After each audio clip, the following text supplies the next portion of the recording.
Proses produksi teh daun kelor yang sudah menjadi sektor usaha bersama bagi kelompok perempuan Desa Rambung Payung, Kecamatan Pesangan Siblahgrung ini sekilas sangatlah sederhana.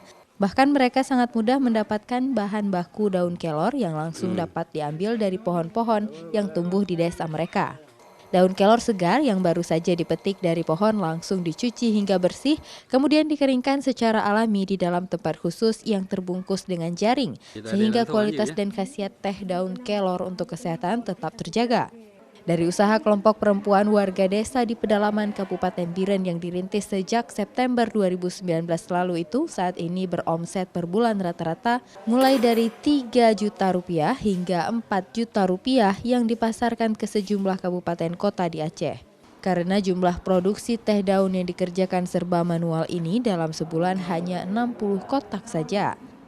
Cijeps atau coba minum, itulah nama kotak kemasan teh daun kelor yang diproduksi secara manual oleh warga Desa Rambung Payung. Saat ini sudah diterima di sejumlah kabupaten kota di Aceh dan diakui memiliki berbagai khasiat untuk kesehatan. Harganya pun dijual sangat terjangkau bagi seluruh kalangan, hanya bandrol 15.000 per kotak, jumlah 15 isi kemasan siap saji.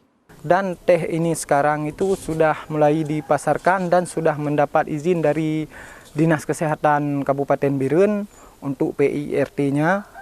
Dan alhamdulillah untuk saat ini masyarakat Kampung Rambung Payung di setiap rumah-rumah warga itu juga sudah mulai ditanami dengan pohon kelor, yang mana maksud tujuan dari penanaman ini yaitu untuk kebutuhan bahan baku saat produksi yang kita targetkan nanti akan kita produksi secara besar-besaran. Dilihat dari segi kesehatan, beragam manfaat ataupun khasiat ada di kelor tersebut. Dari ibu hamil bahkan sampai dengan khasiat untuk balita sendiri. Dan sebagai pencegah yang isu yang paling viral sekarang ini, isu stunting.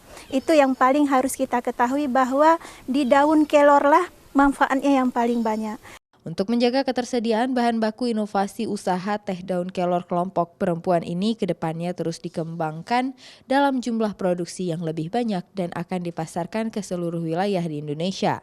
Kepala desa setempat kini telah menerbitkan kanun gampung atau peraturan desa, diwajibkan setiap warga harus menanam pohon kelor di kebun atau pekarangan rumah masing-masing. Bahkan di sejumlah tanah aset desa saat ini telah penuh ditanami pohon kelor. Raja Umar, Kompas TV, Biren.